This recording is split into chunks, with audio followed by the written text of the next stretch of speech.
दोस्तों, स्वागत है आप सभी का एक बार फिर से। माँ भगवती की कृपा आप और आपके पूरे परिवार पर सदा सर्वदा बनी रहे।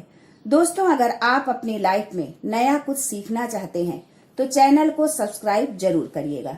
दोस्तों, शनिवार का दिन एकदम खास होता है क्योंकि इस दिन टोने टोटके भी किए जाते हैं और उनसे छुटकारा भी पाया जाता है। इस दिन आप खुद को कैसे सुरक्षित रखते हैं ये तो आप पर ही निर्भर करता है और इससे भी बढ़कर बात यह है कि इस दिन का दुरुपयोग ना करें। जब शनिदेव परेशान करते हैं तो एक के बाद एक परेशानी में आप पड़ते जाते हैं। जब शनिदेव अपने पूरे रंग में आते हैं तो परिवार में मतभेद होने लगते हैं, माता पिता के स्वास्थ्य और आपके करियर पर बीतता है। शनिदेव ठीक इसी प्रकार दंड देते हैं। तो इससे कैसे बाहर निकला जाए, क्या वो तरीके हैं जिनसे आप शनिदेव को मना सकते हैं, ये सब जानने से पहले आपसे रिक्वेस्ट करते हैं कि वीडियो को लाइक जरूर करिएगा, दोस्तों को शेयर कर दीजिएगा और अगर आपने अभी तक चैनल को सब्सक्राइब नहीं किया है तो चैनल को सब्सक्राइब करके बेल आइकन जरूर दबाइएगा। एक बात हमेशा याद रखें कि हर रोज आपको घर के मुख्य द्वार पर गंगा जल डालना ही है। यदि गंगा जल की व्यवस्था नहीं है तो तांबे या मिट्टी के पात्र में रात को ही जल भरकर रख दे और सुबह उठकर घर के मुख्य द्वार पर डाल दे। शनिवार के दिन क्या करें? वैसे तो आप हर दिन घर के मुख्य द्वार पर झाड़ू पोछा लगाते ही होंगे, परंतु शनिवार के दिन ये सब करने से पहले आपको गंगा जल छिड़कना है। उसके बाद ही कुछ और करना होगा। गंगा जल या पानी की छींटे डालने से क्या होगा? ऐसा करने से जो अतिरिक्त आत्माएं होती हैं वो तृप्त हो जाती हैं और आप पर कष्ट नहीं आते। ये प्रयोग अवश्य करें। एक बात का ध्यान और रखें कि जब आप किसी और से झाड़ू पोछा लगवाएं तो उस पानी में नमक या फिटकरी अवश्य डाल दें। ऐसा करने से आपके घर पर किसी का जादू टोना नहीं चलेगा। वैसे यदि आप शनिवार के दिन छोटी छोटी बातों का ध्यान रखते हैं तो कई मुश्किलों से खुद ही बाहर निकल आएंगे। शनिवार के दिन हनुमान जी की पूजा अवश्य करें। यदि आप कर्ज में फंसे हैं और जीवन में मुश्किलें बहुत ज्यादा है तो आप ये प्रयोग अवश्य करें। आपका कर्ज यदि बहुत बढ़ता जा रहा है तो शनिवार के दिन शाम को पान का एक बीड़ा लेकर हनुमान जी को अर्पित कर दे। याद रखें कि पान के पत्ते में आपको चूना और कत्था नहीं डलवाना है। वैसे तो दुकानदारों को पता होता है, लेकिन अगर वो नहीं बना पाता है तो इसे आप घर में बना लें। सरसों के तेल का सबसे खास प्रयोग तो यही है कि इस दिन एक पात्र में सरसों का तेल ले ले और उसमें अपनी छाया देखे और इस तेल में उड़द दाल के बड़े बनाकर किसी जानवर को खिला दे।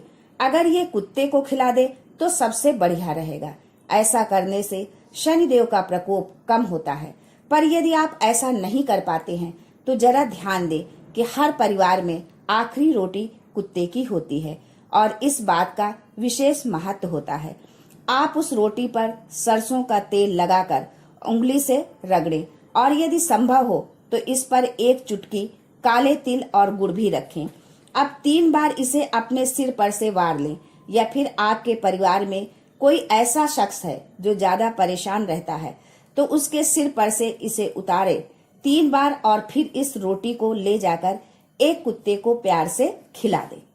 शनिवार के दिन सुबह से लेकर शाम तक एक बार अपने बालों में तेल अवश्य डालें।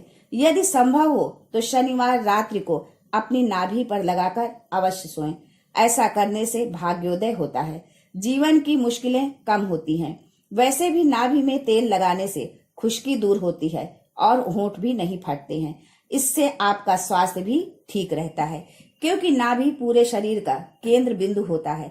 तो हमेशा याद रखें कि आपके घर परिवार के सभी लोग थोड़ा सा ही सही पर अपनी नाभि और सर पर तेल लगाकर अवश्य सोएं। शनिदेव से जुड़ी एक कथा और भी है। जब रावण ने अपने पैरों के नीचे दबाकर शनिदेव को बंदी बना रखा था तो सिर्फ हनुमान जी ने ही छुड़वाया था।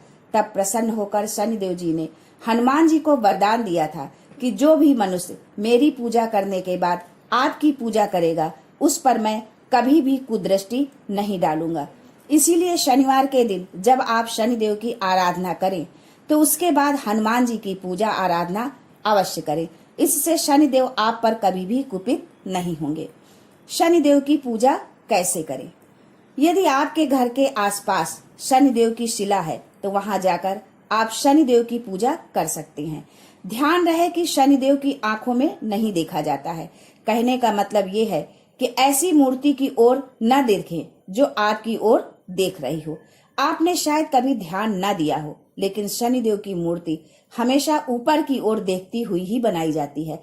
ऐसा इसलिए ताकि आपके ऊपर उनका नकारात्मक प्रभाव न पड़े। वैसे तो पीपल के पेड़ में एक लोटा जल देने से भी शनिदेव शांत रहते हैं। जब आप जल देने जाएं तो उसमें एक चुटकी काले तिल, सफेद पुष्प, थोड़ा सा मीठा और एक चुटकी यदि जीवन में कष्टों की भरमार है तो बेलपत्र के पेड़ के नीचे 2 मुखी दिया जला दे। लक्ष्मी जी की कृपा आप पर हो जाएगी। परंतु याद रखें कि जब भी शनिदेव की पूजा करें तो हनुमान जी की पूजा अवश्य करें, अन्यथा आपकी पूजा अधूरी मानी जाएगी। हनुमान जी के भक्तों पर शनिदेव अशुभ प्रभाव नहीं देते हैं।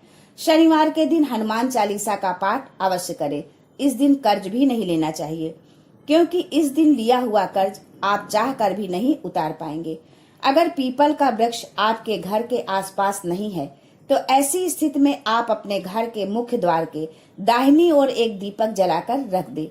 मिट्टी का दीपक जलाना है, सरसों के तेल के साथ।